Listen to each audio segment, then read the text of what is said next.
Unfortunately, we're here. We're here. So I'm Demetrius, And I'm Demetrius, and Meet Meets presents. the Blur City Podcast. All right, so we are coming on to you this episode, July 3rd. With this, the month of July for our podcast is purely Deadpool and Wolverine month. So next week we are taking off. The week after we're doing a character study of Wolverine, then a character study of Deadpool, just kind of breaking down those characters, backstories, motivations, different powers, ideologies of those characters. And then the week after both the Deadpool review, we're going to get into Deadpool and Wolverine movie review, something super hyped for, probably going to be the movie of the year, definitely movie of the summer. So, but today, if you've seen the title, unfortunately, we have to cover X-Men Origins Wolverine, a movie that does not have a lot of love, to say the least. So it's something that a segment we're doing, deconstruction, reconstruction. It's easy to take something apart, but we go into it trying to put things back together, which we've done for several different things, including the Trash-tastic Four, Spider-Man, One More Day. I feel like we did the Sony Spider-Man universe. And I feel like there was another one we did, but they're so painful to do, honestly. So before we get into that, let's hit them with legal spiegel. The purpose of this podcast is to explore digital and print media. All sources we reference are owned by their respective companies, Fox, and our thoughts and opinions are strictly our own and reflect no biases or corporate agendas. Your discretion is advised strongly. So is there anything you want to say before we hop too deep into it and I explain the segment? Why am I doing this? Why? I haven't watched this movie in years, okay? For rightful reasons, and now I had to in order for this podcast, okay? But yeah, X-Men Origin Wolverine. No, we're gonna get into it later. I can't. All right, so this is being the first kind of like solo adventures of the Wolverine, very loose trilogy to say the least, but his set of movies. We have X-Men Origins Wolverine, we have The Wolverine, and then Logan, which is Masterpiece. So with that, I'll explain the start of the segment. So again, it's easy to just kind of take things apart, say why they suck. But with that, we aim to rebuild this different kind of medium. So with that, we work together to save, reboot, or redo a movie, TV show, comic, game, or one that is universally panned or failed to live up to expectations. The rules pretty simple. Each person gets 3 vetoes, and if that a veto is a cancel idea or proposal from the other host, and you'll hear this sound. And then each person gets 3 lock-ins, which supersedes a veto, essentially to kind of say, hey, this is my idea. I like my idea. Whatever you say, I'm just going to keep it locked in. So to avoid pettiness, because the aim of this, again, is to work together, try to avoid saying, if you veto this, I'm just going to lock it in. And if you veto X, then I'm just going to veto Y. Particularly agreed upon ideas. So with that, as I mentioned before, the case study, X-Men Origins Wolverine. So we break this down into 3 parts. We have our highlights, the deconstruction portion. Meech, try to hold your luncheon. We got a lot to get into on this. And then we have the actual reconstruction. So with the highlights, the studio, the now defunct Fox, which we see the embers of in the new Deadpool and Wolverine trailer. The director of this movie, I looked it up, Gavin Hood. Box office numbers, which was actually really interesting to see. So the movie had a budget of $150 million, and it actually made $373 million. So that's like more than double its budget. I think also because a part of it could have been like X-Men 3 wasn't that great, but then when this came out again, it's kind of just like, oh, the hype of actually seeing a Wolverine movie. If you have any thoughts about that. Oh yeah, definitely, because X-Men 3 The Last Stand did kind of put a bit of a damper on the X-Men brand for a little bit. And of course, we learned what happened with the director, which but that was years later. Mm-hmm. But in any case, like, yeah, throughout the entire trilogy of X-Men films, Wolverine was our central character, right? And what they were intending to do is that after X-Men 3, they were going to do like prequel films, basically detailing the origins of the character. So yeah, it was going to be X-Men Origins Wolverine, X-Men Origins Magneto, and then X-Men Origins Professor X. And of course, the latter two kind of didn't happen per se. Instead, they both got merged into X-Men First Class. So yeah, this is again Wolverine's solo outing, if you will, uh, Yeah. and we get to see a lot. All right. Yeah, so that was kind of again something that's mentioned that was kind of covered in X-Men 97 or like highlighted was Wolverine, as much as we love Hugh Jackman, being the central figure of the X-Men in all the movies. It kind of hurt it where we saw it in X-Men 97 where every character got so much love where like it made everything more emotional, more impactful. So when we lost characters, when characters had big moments, that kind of tied in, but just to keep with the highlights of it, again, the budget thing was really interesting, how much money it made. But so this was all so interesting, the audience and critic reaction. So IMDb has it at a 6.5. Rotten Tomatoes has it at 38%. Cinema score was a B plus, which is average if you see kind of like comparison to other hero movies. And then Metacritic had it at 40%. So it wasn't like to say it was universally panned immediately isn't accurate, but to say that it was beloved universally is also not accurate as well. Yeah, definitely, definitely. And I think like with this one, another like key aspect of this movie was the cast. Because you had, of course, returning huge Jackman, staying the GOAT as always, but in my opinion, Liev Schreiber as Victor Creed, aka Sabretooth, was perhaps one of the best done. But considering he was one of two, he was definitely the better of the two, and played his role like as Sabretooth too well. I'm like, keep this man as Sabretooth. So that way, like when I saw that, like the original Sabretooth came, I'm like, dang it, why? I think he definitely did a great job. Yeah.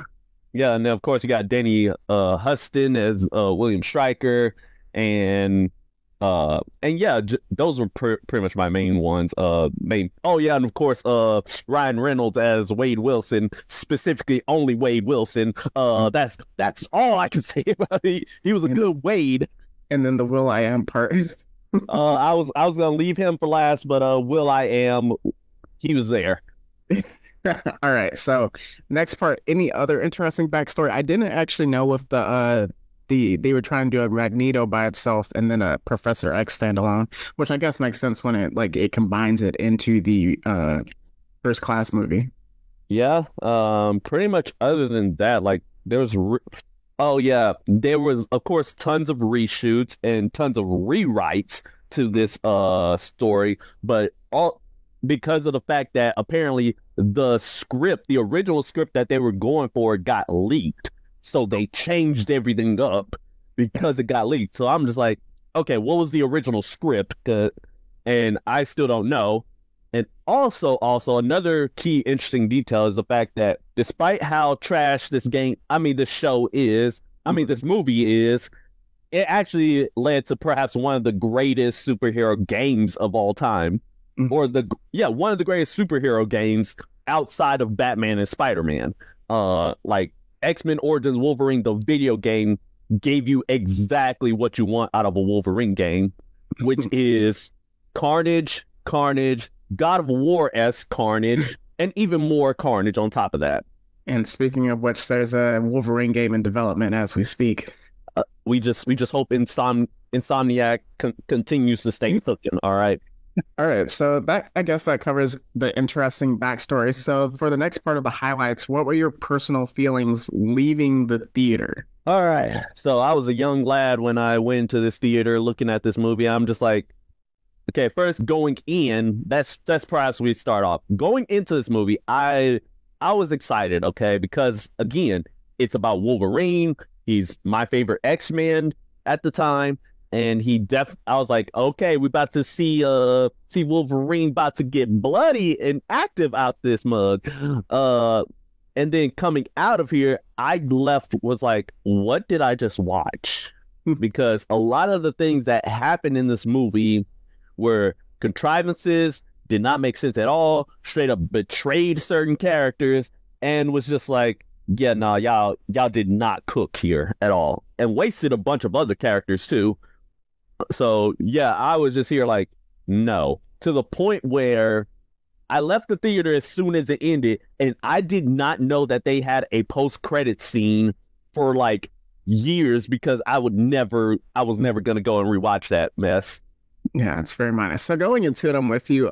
So Wolverine is top 3 Marvel character for me, and then top 5 just like all-time superhero character for me. So I was definitely excited. And like I mentioned, in all the other X-Men movies, they essentially made him the central character, even if the like X-Men 2 is completely centered around his whole entire backstory. So or X2 as they call it. So with that, kind of went into that, and then I saw it with my dad, so like 13, 14 around the time when it came out. I actually relatively enjoyed it leaving the theater. I think something that I'll get into later, of why I think people hate it more today than when it actually came out. But leaving it because it had action to it, but like there are different parts of the movie where if you compare it to the third movie of the Wolverine trilogy, you're like, whoa, this pales in comparison. So I'll definitely get into that. But leaving the theater, I didn't hate it. I'll say it could have been like I wanted more from different characters, and then like even with the Deadpool thing, I was really confused about how they handled it because at first I was like, is this supposed to be Deadpool? But not knowing that, okay, because they definitely called him like something else. So what was good about the movie? Still on the highlight portion of it. Okay, so I mentioned it before, but yeah, Sabretooth was a fantastic antagonist. Like seeing Logan again, seeing some of primarily the Weapon X sequence where he gets the adamantium and breaks out, highlight scene of the movie as well. And just the fact like, hey, Wade Wilson, like the fact that Ryan Reynolds was cast as Wade Wilson, I was like, that's a stroke of genius. Mm-hmm. They cooked with the casting. Now execution wise, we ain't gonna talk about. But yeah, so yeah, and then the beginning sequence of the movie or like during the title sequence where they were where it was showing Wolverine and Sabretooth going through the various wars in history, showing off like, hey, we have slowed aging. It was just like, yo, that's a good way of capitalizing, showing that like, hey, these fools are old. Yeah, it's actually interesting if you mentioned like the Ryan Reynolds, because I was thinking like, oh, like he's always essentially been born to play Deadpool, but like even with that like Blade Trinity, it's kind of similar, the character he had in that, to the Wade Wilson that he ended up playing, and the Deadpool where it's like the funny guy. So it's actually interesting to see like how he went from like those hated movies to like so beloved now, where it's close to the same character, I'll say, but it's just the movie surrounding him is much better now. Yep. I say like just thank you to Fox for just thank you to Ryan Reynolds for like, nah, I can't let my legacy go as Deadpool go out like this. Yes. I would say I like the last fight, but him having all those powers made it kind of somewhat ridiculous, especially if we like know what he is now. So going into that, here's the problem with the movie that I think it aged horribly. I think the main problem with X-Men Origins Wolverine is because it aged horribly. I've seen bits and pieces of the second Wolverine movie, like The Wolverine. I don't think it's great either by comparison. I don't know if it's much better or not, because again, I haven't seen it like straight through all the way, but like it's like one of the forgotten movies, I would say, while this one is the, hey, we hate it, and then jump to Logan. But I think like if you watch this movie and then you watch Logan, you're like, why did they make this movie? And then also with Deadpool. So when we get to the deconstruction, I think there's two things that definitely kill the movie in a sense, but I think it just ages poorly because certain characters and writing were handled so much better in later movies. And also, don't forget the fact like certain characters like appear in this movie, but they appear as completely different characters in later movies, and you're just like, hold on, the timeline is not matching up. Mm-hmm. Nobody's acting like how they normally should be. And then also with how Fox handled the X-Men, this was a very weird time because they like X-Men 1 or just X-Men, then X2, X-Men United, incredible films. X3, poor taste. Then we have this movie again, not great. I believe then it was X-Men First Class, which is actually a really good movie in my opinion. Days of Future Past is the next one, Leonard. Yep. And Days of Future Past is one of the best. No. It goes First Class, then it goes into the Wolverine. Okay, because I thought there was something. Then it's the Wolverine, which again isn't talked about a lot. So I don't know if it's really good or bad or not. And then X-Men First, I'm not. Days of Future Past is one of the best superhero movies, period, of all time. And the way they merged everything was seamless. Kind of what you mentioned, like how they handled certain characters, and then they're like so much better in that movie. And then we get into, is it Apocalypse and then Dark Phoenix? I mean, technically Deadpool comes right after, but yeah, I always think of that loosely. It's like technically it's Deadpool, and then it's like X-Men Apocalypse. Yes, excluding the Deadpool movies, we have X-Men Apocalypse, Dark Phoenix, and then No, it goes Dark. No. It goes Apocalypse, then Logan, then Dark Phoenix, then New Mutants. And 3 of those movies are horrendous. So, or at least one. I think Apocalypse is more of a letdown than horrendous, but it kind of leads into like, okay, Fox, give it up. Disney was like, that's enough. That's enough. Yeah, like we have to keep doing reshoots for New Mutants because it was supposed to be a horror movie, but folks was not having it. It's like nah. We need to double cook. It's like nope. You're doing trash again. The New Mutants release was the funniest thing of how it kept getting delayed, but we're sticking with where we are. I guess now we can get into the deconstruction portion of it. So, what do you want to take out of this movie? Firstly, all right, first change number 1. Get rid of those CGI claws because y'all had it perfect in the previous movies of just the practical claws, but for some reason y'all wanted to do CGI and it sticks out like a sore thumb, okay? So yeah, that's change number 1. Get rid of them stupid CGI claws. CGI in Logan? No. Okay, because I wasn't sure. It might be in the Wolverine, though. I'm not. No. Literally, this is the only movie where the claws were CGI. Dang. And they recanted real quick. All right. So I think there's one that I'm going to use my lock-in for. Because in the reconstruction part, we're going to talk about this character, whether we want them or not. The way they handled Deadpool. Lock it in. Lock it in. We're taking that out completely. The Merc with a mouth needs a mouth. If you have to pause that, we have to pause that. No Diddy, but yeah, definitely need to do that. I think like for me, another thing we can actually kind of take out, because if you think about it, really didn't contribute anything to the movie, and this character is so beloved. And he could have put in work elsewhere. And now you're talking about. Get rid of Gambit. Yep. Get rid of Gambit because it makes no sense for him to be in that movie as old as he is, considering the romance he has with Rogue, who by the time of the X-Men movies is a teenager. Yeah.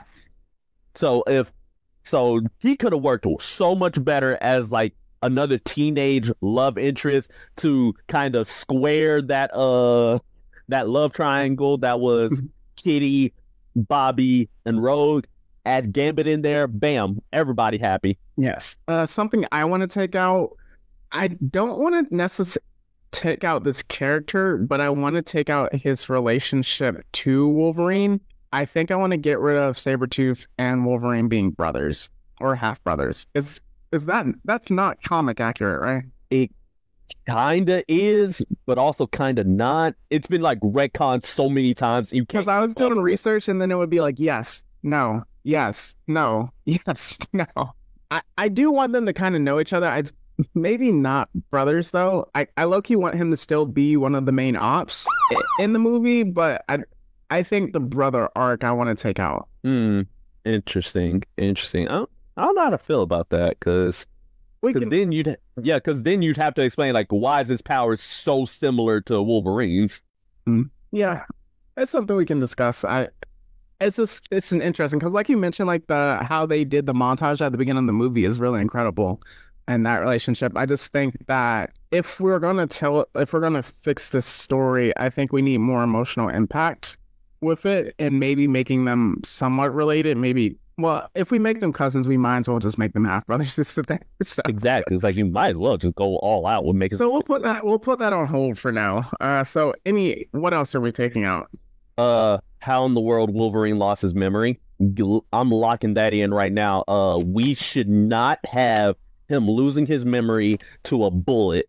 An adamantium Glock to the brain. Just like, oh, boom, and let me just shoot him one more time for good measure. Boom. It's like, no, just no. That is not accurate at all, and that actually makes like little sense. In the comics, how does he lose his memory? He literally gets strapped down to machines, and they forcibly like machine removed it. Okay. Is it like right after the Weapon X adamantium implants? Yep. And they do it to him so many times. Like, actually, every single government removes his memories of him working for them. All right. Or where he doesn't even remember who he was. So this is another big one. Do we want to take out the romance? You mean talking about him and Kayla?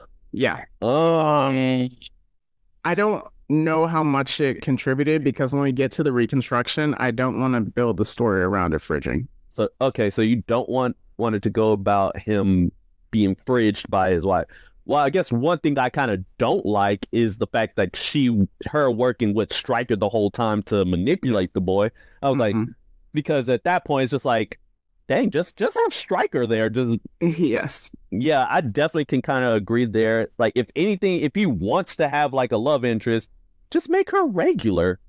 Give them the Negro treatment of, hey, I got a regular love interest, and she gets put in a pack. But yeah, so it doesn't matter to me if you want to like remove her or not. I think for me, it's just remove her connection with Stryker. That's my only deal. All right. So we can definitely take that out, the Stryker relationship. And I think like another one for me is a few of these Weapon X members definitely did not even need to be there. The primary one is like, I forgot his name. I think it was like Chris or something like that. Who just has like, oh yeah, I can mess with technology. I'm like, sir, who are you? Like, even I was like, who is this character? And he's a very obscure member of the New Mutants. Are we taking out Blob as well? Yeah, because of the fact, like, I see Blob as more of an X-Men villain than as a Wolverine villain. For me, I would want, like, more Wolverine-esque villains to be in this series, and plus he was not part of Weapon X as far as I can remember. Okay, so this is Team X, as they call it. We have Agent Zero, the marksman person. We have Wade Wilson, which that's going to be a big discussion. Teleporter John Rafe, which was will.i.am's character. Fred Dukes, which I believe was Blob. And then Technopath Chris Bradley, along with Victor and Logan. So, yep. So do we want to keep the Team X? I mean, it's kind of integral to Wolverine. So yeah, it's like they kind of have to stay. It's just the members who might need to change up a bit. All right. So another big thing, casting. How do we want to handle casting? Because I think some of those castings were perfect, but if we're taking some characters out, then obviously that entire character gets removed. And I still want to leave some parts for the reconstruction before we actually start replacing people. Oh, man. Man, I'm trying to think, like, in terms of character, like, castings I would want to change. I mean, not really too much, because, I think for who we still have in, I think it's perfect casting. Yeah, it's like, who all we got is, like, is good. It's just the fact, like, I just thought of something. Some people. Okay, certain characters that definitely need to go. Okay, are we doing this just an isolation, or we're taking like the future movies into consideration, like First Class and whatnot? I don't want to touch anything related to Logan because it's perfection. First Class, it's technically a prequel to X-Men Origins Wolverine. So It's because of one specific character. I low-key want to keep it isolated, but throw it out. All right, that girl who just turns into Diamond and is supposed to be Emma Frost. That girl who's supposed to, not Emma Frost. It was supposed to be Emma Frost, but that was not Emma Frost. That was not her at all. And then number 2, technically, Cyclops. Technically, because like, yeah, he's there, and he's like used to give not Deadpool his ocular powers, but other than that, that's true. The only other reason he's there is just so we can show, like, hey, there's Professor Xavier, who's bald and is walking. Let's take Cyclops out. Let's keep Emma Frost in. You better not name her Emma Frost. And Emma Frost when we do something like that. It's like, because she was named Emma. I'm like, nah, no, you not. You ain't a baddie. Oh my gosh. All right, so any other bad story beats that we want to take out into the movie? Timing of the movie when it came out or anything like that? I get rid of the movie in general, but yeah, I can't think of anything. Oh yeah. Also, another thing that I realized about this movie as I'm like looking into more backstory is the fact that this is one of the few Marvel movies where Stan Lee did not cameo in. R.I.P. R.I.P. to the GOAT, but that tells you something. He didn't want to be associated with it. All right, so I think with all that we've taken out, we get to the hard part of the reconstruction. But before we jump into that, let's hit you with a sponsor break. All right, so for our sponsor of the day, we have none other than the Weapon X program. Please, if you have very special abilities and want to serve your not corrupt government at all, please come and enlist into the Weapon X program, where you and other like-minded and other similarly powered individuals will go and handle the issues that our government will not. Come and join Weapon X today. Full disclaimer, your memories may or may not be intact at the end of this session. We cannot have any liabilities or loose ends. All right, so for the reconstruction, which is probably the hardest part of this, we discussed cast character changes, clarify the timeline, the direction of the movie, build out the tone, and then build out the plot as well. So with that, I think make it R. Q. Immediately. So yes, making a movie R-rated doesn't necessarily make it great, but it can keep it in tune with the character based on the writing. So just want to throw that out there, but we definitely should make this R. Because if you don't have a Wolverine specific movie, we need to see him cutting up, literally. All right, so for a lot of this, I have more questions than details, just to kind of help frame this. But do we want to keep it as an origin story? I'd say you can, because of the fact, like, hey, it's one of those things that it was a mystery throughout all of the X-Men, and wait, I actually have a good framing device for this movie, to where it's firstly, it takes place in the present, and Wolverine finally gets like his memories back. And the rest of the movie is kind of like a flashback / you seeing like the memories that he forgotten.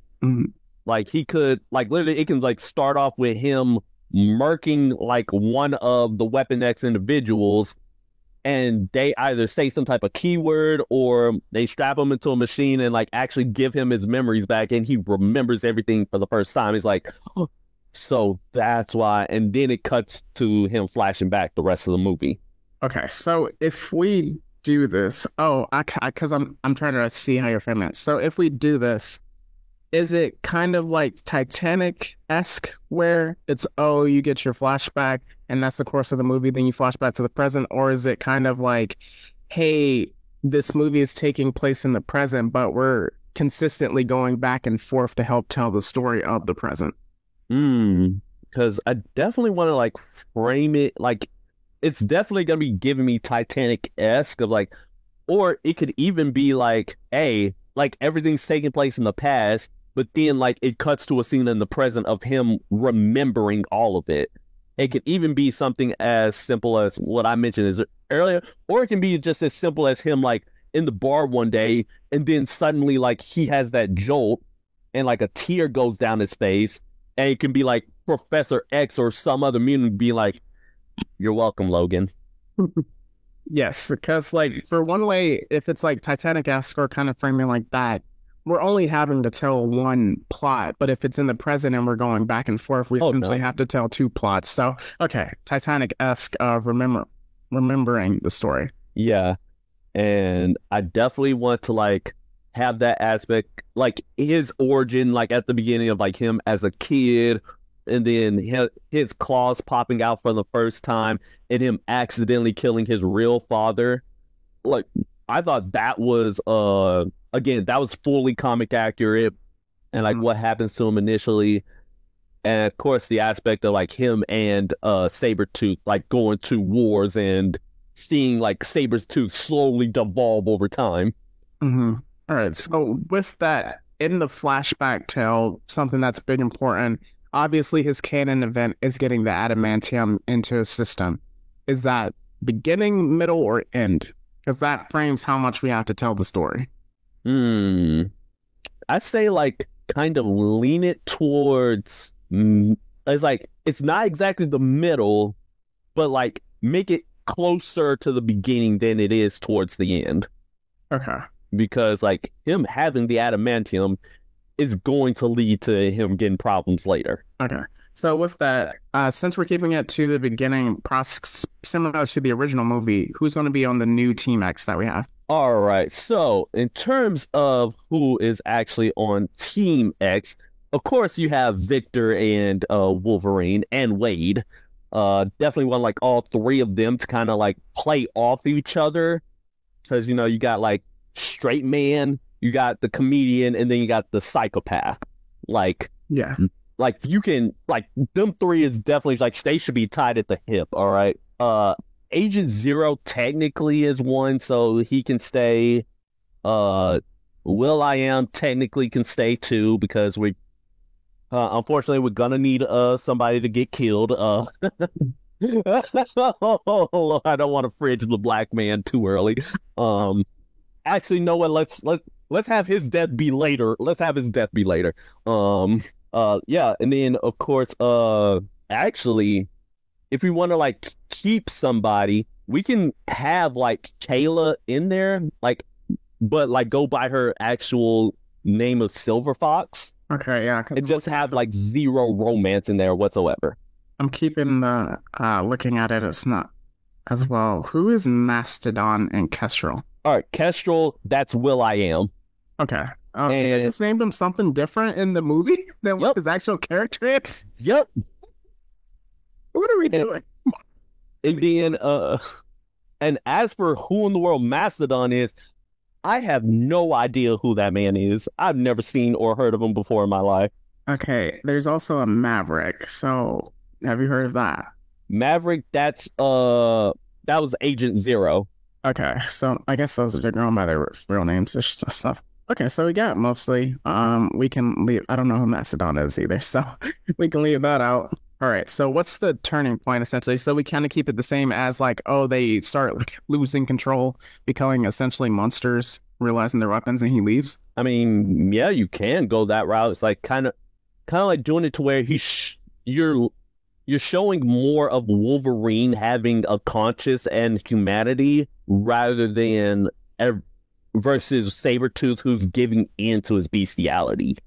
Like have it be to where like like a similar situation where they were both given orders to like exterminate like this entire village, and Wolverine like comes across like these kids and like parents, and they're like, hey, we're not gonna violate the Geneva Convention here. Mm-hmm. Actually, we don't even know if the Geneva Convention would have been around by that time, but you know what I mean. But and then like Kree's like, hey, orders is orders, slice, and murder all of them. I actually think we can do a romance. It's just I didn't want to do the fridge part of it, but I think we can have a romance with Wolverine and Silver Fox where it's just like, hey, we see that Wolverine is like kind of touching his humanity, but Silver Fox, and they're like talking about leaving, but she is still kind of like locked down with Stryker. So she is like, I don't want to say losing her own humanity, but she doesn't care as much about like being civil as much. So she's closer to Victor in a sense than she is to Logan. So like with that, he feels betrayed, and that's why he ultimately ends up leaving on his own part of it. Oh yeah, and that makes sense too, because considering that her character works for Hydra, oh Lord, ooh, we cooking. like her character literally works for Hydra. So that'll also make it easier for her to be the one to pull him back in for the Weapon X. Well, yeah, the Weapon X program. Yeah, make it her rather than going directly with Stryker. Mm-hmm. And also, I can't seem to remember how much of like the Weapon X stuff was talked about in X2, but it was like a big plot because remember they went back to the facility and then he had to fight. It wasn't Lady Deathstrike. Yes, that's who he had to fight with it as well. I was just saying, like, we need to like make at least one of my main goalposts is to make sure it does not contradict anything that happened previously. Because if it was talked about, we need to make sure like those specific things that happened in X2 happens in this one. That's fair. So yeah. All right. So essentially he leaves. Silver Fox pulls him back in, but how do we actually get him to agree to it? Because in this original movie, she's murdered essentially by Victor, and then he loses to Victor or Sabretooth. And then that's why he's like, oh, I got to get stronger. I got to get it. If we're not going to do the route of, oh, Silver Fox just dies, and she's trying to convince him. Obviously, like in the movie, she had the ability. Was it her or her sister that had the ability to like manipulate your mind? That's her. So maybe she does it in a sense where she manipulates. She pulls a Gen V. Yeah, she could be like the one to manipulate him, and you can like have it questioned throughout the movie, like whether she was manipulating him or not. And by the end, it's revealed that yeah, she was. It could be like that, or it can be to where, hey, Sabretooth is gone off the deep end, and he is going after former members of Weapon X. Mm-hmm. And he did beat the absolute tar out of Wolverine. And we can do it like that, where it's like you said, Will.i.am's character, Kestrel, he dies, right? So that could be the first step. And then he's like, oh, I'm targeting people. Then he Victor pulls up on Logan, beats the crap out of him, and then he essentially leaves him, where it's like, hey, you're not as strong as you used to. This is a waste of my time. And then Silver Fox pops up and is like, hey, he's targeting us. I know how we can stop him. Trust me. Let's go back to Stryker. Also, quote unquote, may or may not be manipulating him this entire time. So now we have our reason, we have the pull and motivation for it. Yeah, absolutely. Yeah, we can take it like that. And I actually like that point immensely, because it's just condensing a lot of things. Now, next question is, what the heck happened with Wade? Ooh, that was a big question I had written down. Do we want to have Deadpool in any capacity as like true Deadpool in this movie? Because at a certain point, here's the thing about certain movies, like with X-Men, you can always have a lot of characters, but there is a point where you start doing too much, which like some of the Spider-Mans, particularly 3 and then the Amazing Spider-Man 2 suffered from, where it's just like you're doing way too much and you're not going to play. Mm-hmm. Because like killing him doesn't make any sense, especially if we're going to have multiple Deadpool movies later. Unless like you frame it as like, ooh, wait, hold on, I might be cooking here. Wolverine and Wade, they're still friends, and they like still like buddy. And Wade gets taken out first. Well, taken out first. Yeah. But then like maybe as the post-credit scene, it's revealed that like his mutant factor, or technically not mutant factor, his regeneration starts kicking in, and he's just back. I have a question for villains too, because I was looking up multiple villains because I didn't know how I wanted to handle Sabretooth in this movie. Because I was thinking of like long term. How big of a villain is Wendigo? I mean, not really too much. He's more like a monster of the week types. Like, oh yeah, I'll deal with the Wendigo like maybe 2 issues at most, and then keep it pushing. Because I'm thinking if we can have one more villain to team with Sabretooth, then it can be a situation where it's like, oh, an explosion happens. He killed Wade Wilson. Oh, I'm sad. And then by the end of it, Wade teams up to help Logan. I already know who we can pull. Ooh, Omega Red. ooh, okay. We cooking. Wait, Yep. Because if you remember, Omega Red, he got beef with Logan. If I remember correctly, he's also like one of those well, he's kind of like part of the KG. He was basically part of the KGB's version of Weapon X. Mm-hmm. So he's Russian Wolverine. So how do we team him up with Sabretooth? Hmm. Since they were like essentially diametrically opposed to each other. It could be that. And it could be to where like, hey, like Wolverine is like beating the mess out, like in the flashback, well, not flashback, but like in the previous, like while he was with Team X, manages to take down like Omega Red down a peg or two, giving reason for Omega Red to be salty and to have like issues with Wolverine later. And of course, Sabretooth always gonna have beef with Logan no matter what. Okay. So it's gonna be I think I might know how to frame it. What year do we do this? Because with a certain year, it can be after the fall of the Soviet Union, thus freeing up Omega Red. But I just don't know timelines. That's tricky. Dang. Okay. Oh, dang. So that if we're talking about like the end of like the Soviet Union, that's Well, that's like the 80s, right? that's like 80s to 90s. Mm-hmm. And when it comes to like his origins as Wolverine, it's like, because again, the movies take place in the 2000s. Exactly. So you can't like have too small a gap because he still has to like go through murdering folk, change a heart, gets memories erased, be a wanderer for like X amount of years. I mean, if we do, I believe the fall of the wall, the Berlin Wall, is that the right one? Well, Yeah. like in the 80, like 83 or 82, somewhere in that range. So if we kind of do it like that, but wait, I mean, we're gonna make Wade really old, technically. Then again, he doesn't age though. That's true. Like he has this like him, Sabretooth, and Wolverine. They're like the main characters who you can have That's like a good in all the movies and it makes sense because they do not age at all. So let's do this. So let's have it where it's like, like you mentioned, he takes down Omega Red during the height of Soviet Union or whatever, and then like During the Cold War.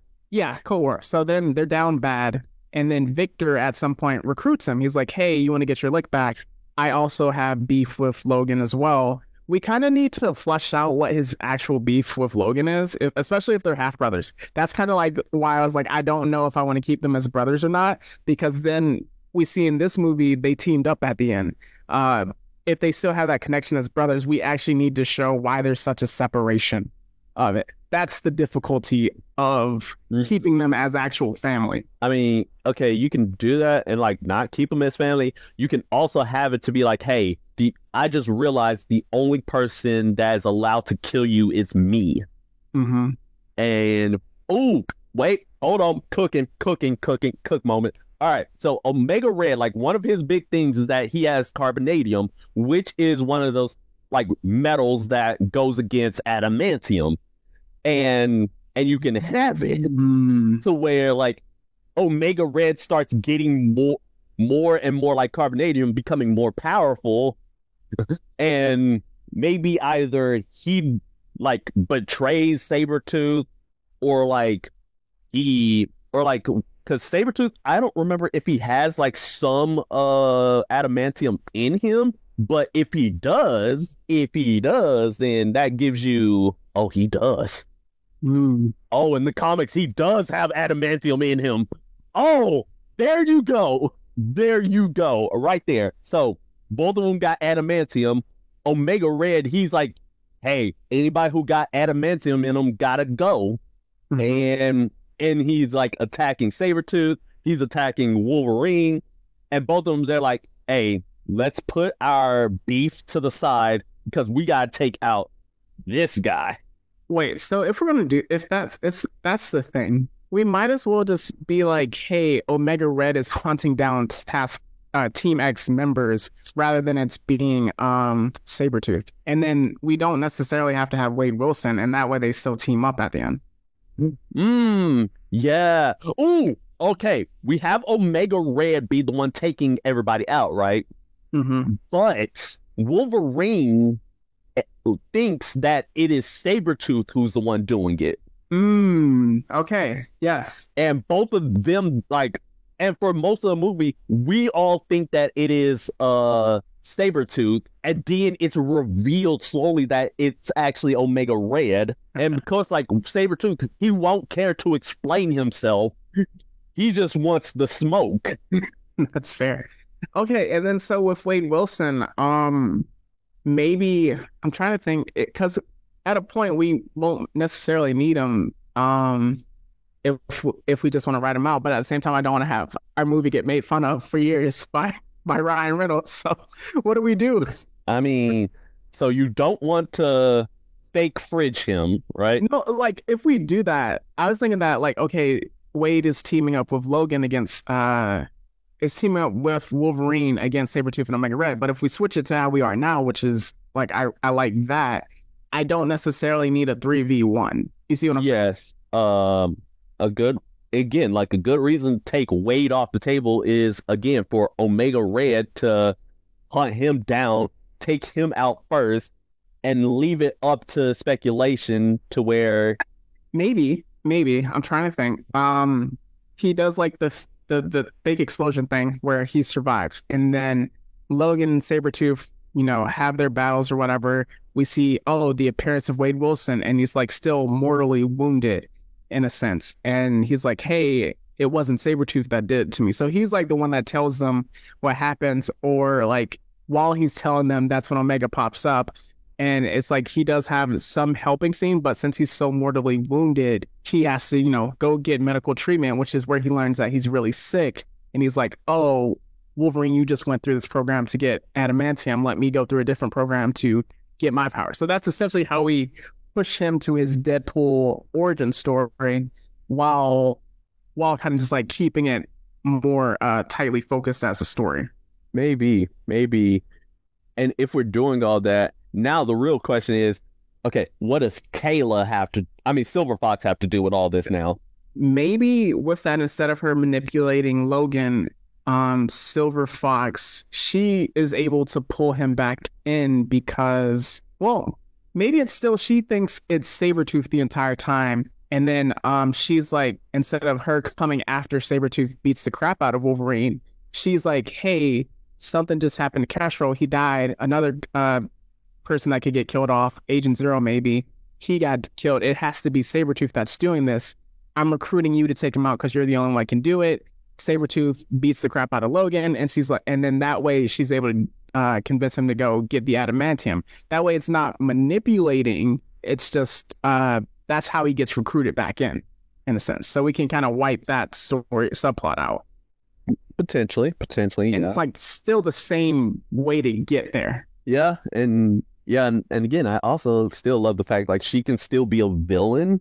It's just the fact like, hey, whose team she owned. It could be either Team Stryker. Well, Hydra technically worked with the people behind Hydra technically worked with the people behind the KGB for a while. So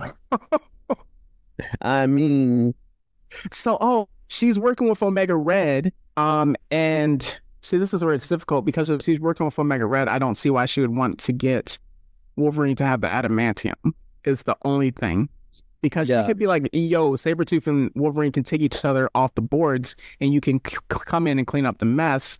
But if she's taking him to get the adamantium, maybe she has that plot, but then William Stryker comes in to do it, and she's like with Omega Red. She's not the one that convinces him to get the adamantium. It's Stryker himself. Or maybe it's because of the fact that, hey, Sabretooth already got adamantium in him. in order to level the playing field, we need to get Wolverine to do it as well. And whoever gets taken out first, you come in with the carbonadium to take out the survivor. Mm. And the one thing she didn't count on was the fact that the two of them would realize they're both being manipulated in the first place. I like that. And like it could be a 2v1 on Omega Red, or we could have it to be like, hey, one person's taking on Omega Red, the other is, and probably Sabretooth, is murdering Kayla, and then comes back to 2v1. That's fair. And yeah, so would Omega Red be strong enough to 2v1 them is my thing. Listen, this is our movie. Comic book wise, he can take on Wolverine. Okay. I have no idea if he can take on both. That's the thing. We've never seen that happen where Omega Red fight both of them. I don't want to add necessarily another villain, but is there like maybe a sub villain that we can add just in case? But or we can have it after like Omega Red pulls up after they have a big battle themselves in a sense, and like that way it's like, okay, maybe we can get 2 battles out of them where they're licking their wounds, even though they both have healing factors, which is the tough part. Yeah, but again, with that carbonadium, it's going to like restrict the healing factor a bit. Okay. So yeah, you could have them like fight it out, and he's and they're weakened, or in case if you really want like a side villain, Mystique. That's like literally the only other option I can think of right now. I think what we can do is say, okay, Sabretooth beats Logan. Logan gets the adamantium. Then they both get like he gets his get back. They're both weakened. Omega Red makes his first appearance. Essentially where we're kind of having like Wade also trying to reveal that. So Omega Red makes his first appearance, beats the ever-living Tar out of the both of them, and it's a big reveal of like, oh, they're fighting each other, they're almost both dead, and then Kayla pulls up, and it's like, yo, why are you here? Omega Red comes, beats the Tar out of them. I mean, like, Beats by Dre. Meech. Sonic rings are getting knocked out, and then they're like, while they're licking their wounds because he has the carbonadium, they're still in a weakened state, and they're like, hey, we have to team up. Boom, because, you know, we're brothers.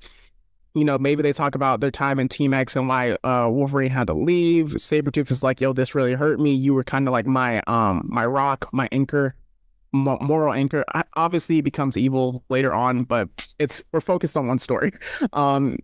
Because necessarily the Brotherhoods of Mutants aren't, you know, Magneto's right. So Magneto is always right. So with that, while they come back, they get their get back on Omega Red. So I think we can frame it like that. Yeah, we could. All right, I like that. Lock it in? Lock in. All right, so my only thing, let's specifically do Wade's plot line through this movie, because there's a way we can just write him out and it still be fine. All right, so in my opinion, I say like, hey, have Wade like, again, post like Team X. He's still trying to be buddy with Wolverine, thoroughly annoying him. Give us kind of like what Peter Parker does to Wolverine in the comics, where like, even though Wade's like buddy and like annoying the mess out of him, Wolverine kind of secretly enjoys it. Mm-hmm. And again, like, have him kind of like fight Omega Red kind of like either off screen, or you like don't see like who he's fighting, and have him kind of like get killed in a way. Mm-hmm. And then from there, it's like his death would lead to Kayla being like, hey, this Kayla, or even Agent Zero be like, hey, this person's hunting us down, Wolverine, help. And then of course Wolverine goes and do the help, and then later on, like Wolverine and them, they actually end up with like Wolverine and Sabretooth's fight end up where Wade Wilson's body would be. Mm-hmm.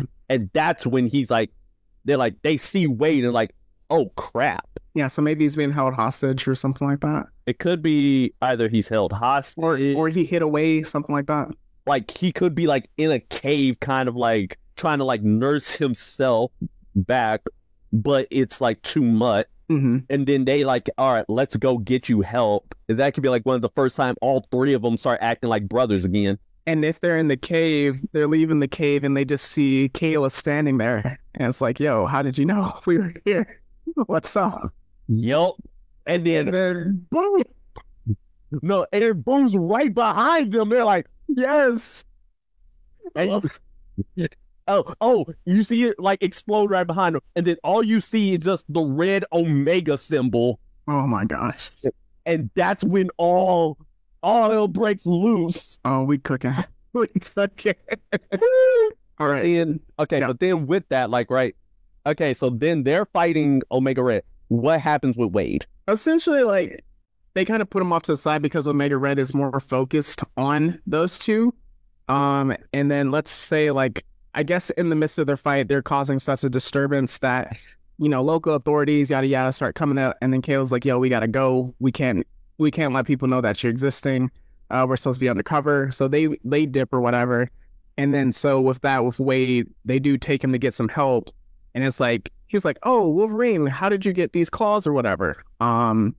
And so it could be like a post-credit scenes where he's like in the hospital and then Stryker pulls up. I know it's not Stryker that necessarily does the program to help him get his powers, but it can be Stryker. Or I was looking it up. Is Dr. Cornelius? I heard he's kind of part of Wolverine's story, but sometimes it's retconned and stuff like that. Oh yeah, Dr. Cornelius. Oh man, I have not heard this man in a while. Hold on, give me a second. Dr. Cornelius. What the heck is that? All right, Dr. Cornelius, X-Men. Abraham Cornelius, one of the people who played a part in his origins. Yep, he's one of the people. All right, so maybe since he's hiding off, they take him to get help, and he's like, "Yo, when we were in Team X, we were essentially all brothers. I know you two are brothers. We're all brother. I consider you my brothers as well. You guys have to put your differences aside to team up because no one else can stop Omega Red. Let's close the ghost of the past, essentially." So with that, that's kind of the end of his arc within the movie, and then we just do a post-credit scene where it's like, "Oh, you undergo what you had to go through in order to become Deadpool." Yep. All right, boom. Easy. All right, cool. So just to kind of wrap up, once they defeat Omega Red and then Kayla, how does he lose his memory? And then also when we flash back to the present, is that just the end? So that's like two questions I think we have to answer. Okay, maybe all right, so after everything's said and done, he goes back to Stryker, basically to report like, "Hey, Kayla's a turncoat." Or he could be like asking around like, "Hey, where did Wade go?" Because he's like, "Hey, what happened to Wade?" and whatnot. And then he goes, and then Stryker like menacing is like, "Hey, we may not know exactly where he's gone and like what happened to him, or it can even say like he died." But like because I want it to be like, okay, I want it to be to where like he does go through either the machine or wait a second. What? Wait. Was his son born yet? The son that was born in X2. Oh God. Because it could wait. Because if the timeline's right and his son is born, literally use him to be like Mink to either erase his memories or have it be Kayla? Question mark. Oh, Kind of like. but I thought Kayla gets done in by Sabretooth. Dang it, you're right. Well, okay, what if we do? Is the evil clone X-24? Yes. So maybe with son, are you talking about Dakin, the son, or No, I was talking about William Stryker's son from X2. so maybe we can just have X-24 already exist. He like essentially. It's like, "Oh, you're way too dangerous to be let loose now. You and Sabretooth." So he like essentially, we see him get stabbed in the chest or whatever, and then that's able to like they're able to restrain him because of this, and then wipe the memories. And because they take him off the board, Sabretooth now loses his brother, and then the person that comes in to like guide him is now Magneto, Brotherhood of Mutants. Okay, I like that with the Magneto angle. Not so sure on the X-24 angle though, because if it's X-24, that presumes that X-23 is already alive and active, and we know by Logan she hasn't yet. She could be in a tube, maybe. Maybe it could be Lady Deathstrike. There you go. Lady Deathstrike, and that ties it in with X2. It's like, hey, Lady Deathstrike is the one that impales him, holds him down long enough for Stryker to wipe his memory, not with a bullet. I mean, bullets can wipe your memory for a bit. Oh, so it can wipe away memories from a person who can regenerate. That's fair. All right. I'm not buying that. So I like that. So yeah, Lady Deathstrike takes him out, and then that's how he gets his memories wiped. Magneto recruits Sabretooth. And then when we cut back to the present, since we're telling a Titanic-esque story, is it just like he gets embraced by the X-Men family, and that's kind of like, the end of it? I mean, it can. We can also frame it to be like kind of post like Last Stand. What if he's at the bar, right? He gets his memories back. However he gets it, we can rediscuss how the trigger. But he's at the bar drinking, and then we see Sabretooth walk into the bar, order a beer, cut to black in the movie. Mm. And it's kind of like them making peace in a sense, or something like that. Potentially. Since that's going to be our emotional core of the movie. Then how in the world are we going to explain them fighting in the... Oh, wait, technically they didn't fight in the first movie. Yeah, you're right. Oh, dang, but he's still a bad guy. What if we don't do presents, but we do... When does Wolverine take place in the timeline? The Wolverine? Yeah. That one takes place after The Last Stand, like, I think a couple years. What if we do it after the Wolverine? Just the ending of him essentially them making peace. Okay, we can do that. You can do that, or oh my goodness, this one's a heartbreaker. No. This is a heartbreaker. It takes place after, like the way he gets his memories back is after when he stabs Jean in The Last Stand. And like her parting gift right before she dies is unblocking his memories. And like it could be to where then like and it cuts like him in a bar, like he's still like in there, and all he's going is like, "Thank you, Jean." And that can be like where the whole like him hallucinating her begins, because she's gonna like just appear there and be like, "You're welcome," and then disappears. In the Wolverine, does he hallucinate her? Yeah. Okay, I it's get kind of like a guilt-based hallucination. Like, hey, I killed you, and now I can't stop seeing you. So I like that. So it can kind of be like that. He's like, "Thank you," and then I really like the Sabretooth, like the make peace. It just like he enters the bar, sits down next to him, and that's the end of the movie. Yep, they don't. But it can't. They don't. But with that, it's Jean. If she's given that the gift, she also gives him the gift of healing with his family. Yeah, and like, and she doesn't, and Sabretooth doesn't say a word. We are cooking. I like that. Is that what? Do we have it? Lock in. All right. So just to give a summary to listeners, so essentially for the updated X-Men Origins Wolverine movie, keeping it similar, where it is taking place in the present, post X-Men X3, The Last Stand. So Logan is at a bar getting his memories back based on the gift that Jean gives him. So flashing back to the past, we see him and Sabretooth growing up over time, keeping it similar, him still killing his dad, their aging is slowed down. So the Team X consists of Victor/Sabretooth, Logan/Wolverine, Wade Wilson, Agent Zero, who will be killed off, Kestrel, who played the Wraith character, and then Silver Fox. So with that, they take down Omega. We see them taking down Omega Red in a flashback.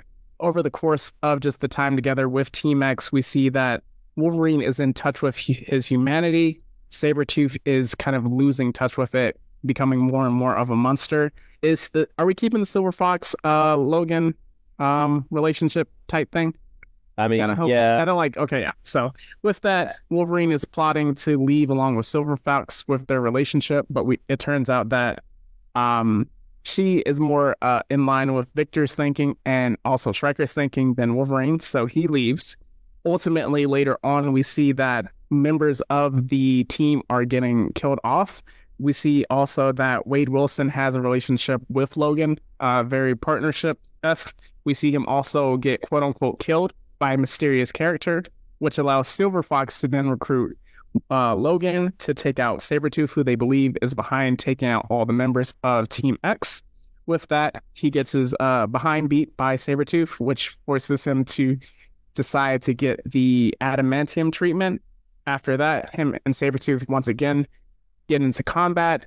They're both beaten down, but then they find Wade Wilson, who reveals that Sabretooth wasn't the one that kills him.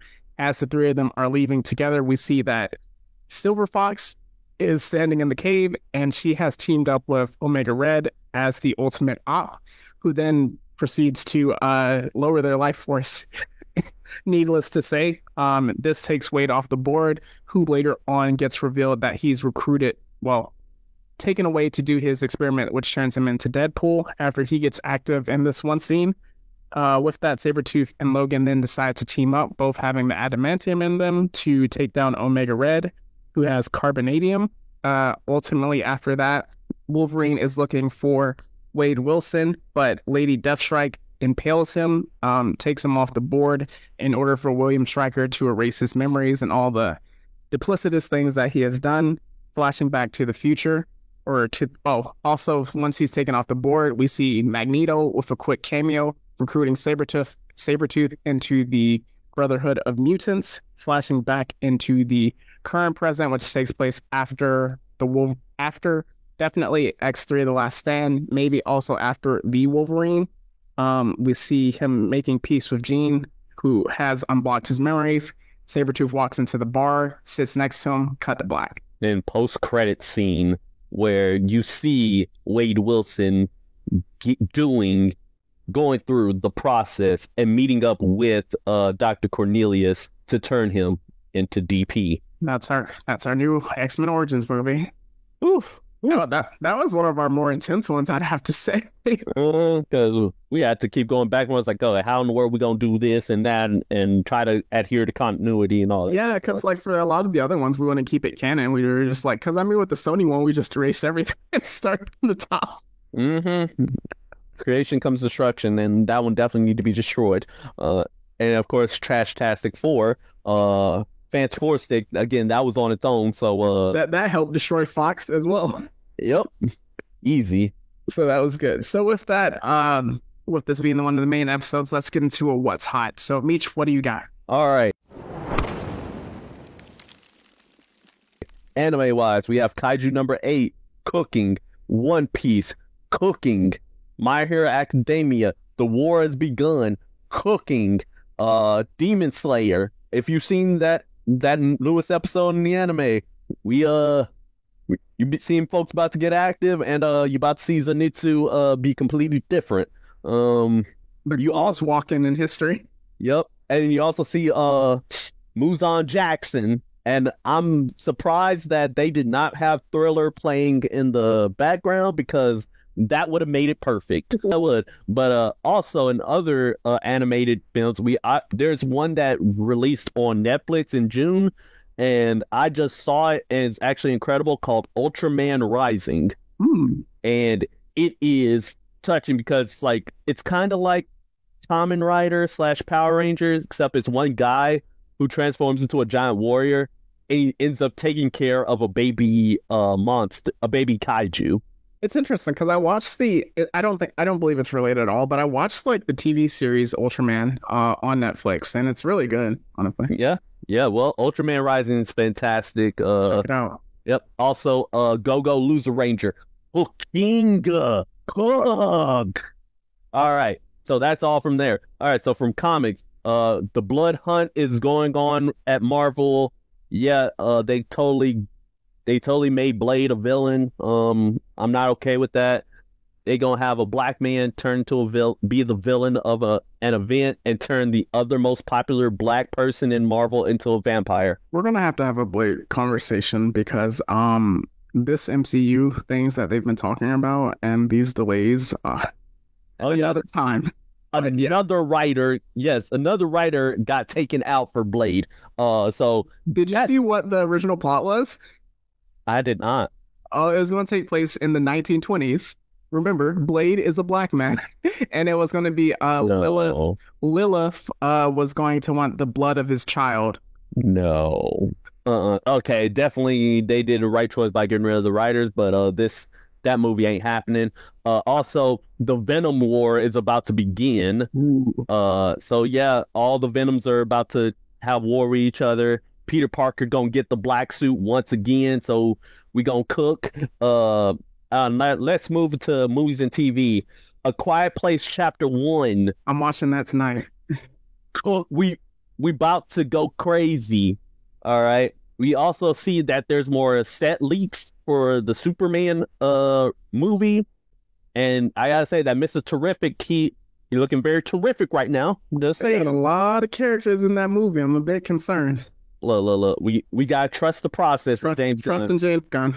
Trust in James Gunn. Trust the process. But also, speaking of trusting the process, in August we have Batman: The Caped Crusader dropping on, I think, Amazon Prime. Yeah.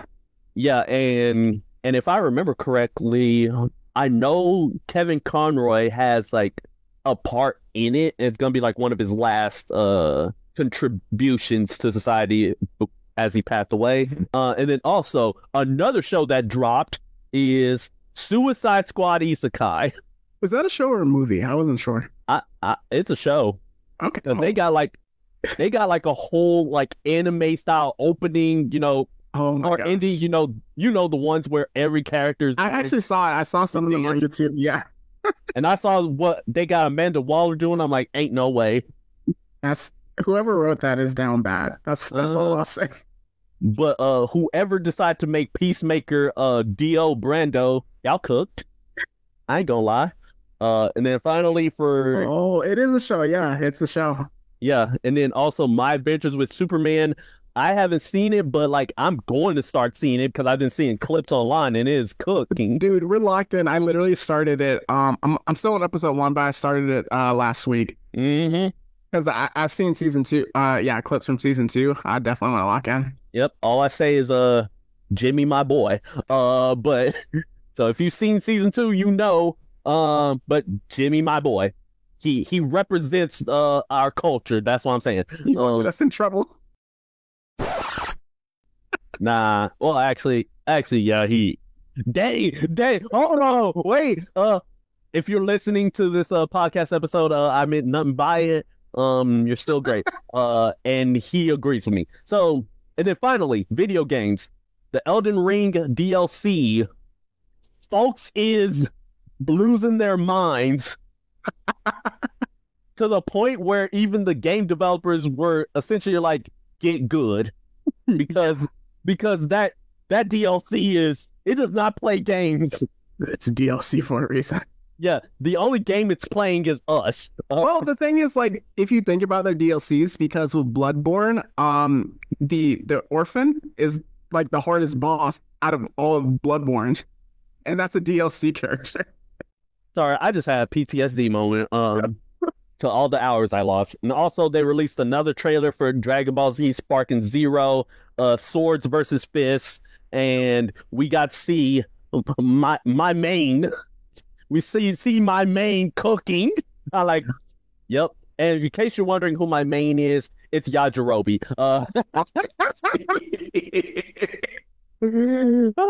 Yes, this is definitely Yajirobe. You guys don't stand a chance against me now. You about to see me go 100-0 with Yajirobe and Mr. Satan. All right, what you got? All right, just to speed run it. So with that, going back into the James Gunn verse, Lanterns has been confirmed. It's going to be a show on Max, a live action that's going to be between Hal Jordan and Jon Stewart for those two Green Lanterns, and it's essentially going to be a true detective-esque story. You already took My Adventures with Superman. Maxine, the trilogy to the Pearl and X movies, that should be dropping July 5th, which is in 2 days from when you're hearing this podcast. Despicable. Are you okay? Ooh, okay. Okay. Despicable Me 3 is also dropping. You mentioned Crusader. So I saw earlier Godzilla Kong, technically part 3 is going to tentatively be released in 2027. And then also in July, Axel Foley or Axel F, the next movie in the Beverly Hills Cops movie journey, is going to be released on Netflix. And then also The Boys and The Acolytes, which we are doing bi-weekly reviews for. All right, so with that, just again, housekeeping, we are going to be doing, we are going to take next week off. We're going to come back. Again, this is our Deadpool and Wolverine month in July. So we're going to do a character study of Wolverine, character study of Deadpool, and then a movie review of Deadpool and Wolverine. And then also, if you're interested, we're doing bi-weekly reviews of The Acolyte along with The Boys. So, Meech, what you got? Woo! All right, so let's go ahead and get into our plugs. We got ourselves our Instagram and our X, formerly known as Twitter and Threads, account under Blurred City 22. Like, comment, subscribe, stay up to date on our release schedules and information. We have our Discord, which is for degenerates only, linked in said Instagram page. We have our YouTube and our Patreon under Blurred City Pod, where you can donate a little extra cheddar, and then you're allowed to see episodes not here forever seen. Next, we have our email address, blurredcity22@gmail.com. That's where you can submit episode suggestions, geek out, freak outs, random fan theories, criticisms about the episode, criticisms about us. Just know if you see said criticism, it's going straight to the spam mail, because it is what it is. Finally, I'm the Jedi Born on Mustafar on Instagram, and I'm also the Jedi Ronin on TikTok. However long we got TikTok left. What you got? All right, so for my individual author pages, we have my Instagram, so that is Metri_Dash, that is METRI_DASH. For my X/Twitter, that is at the Mad-16. And if you're interested in my book, Phantom Reckoning, A Most Irregular Tale, that is available on Amazon, Kindle, and Barnes & Noble. So with that, we're going to wrap up and with some words of encouragement. So anything that you got, Meech? All right, so my main words of encouragement is to trust your instincts. Trust your gut, because you may never know. It might save you from a mutant hunting sociopath. All right. So for my words of encouragement, sometimes it's okay to take apart something that didn't work, but the most important thing is to think of what will take its place afterwards, leading into your favorite quote. Before creation comes destruction. So like we always say, it's not goodbye forever. It's just goodbye for now. And that's the Blurred City Podcast. See ya later.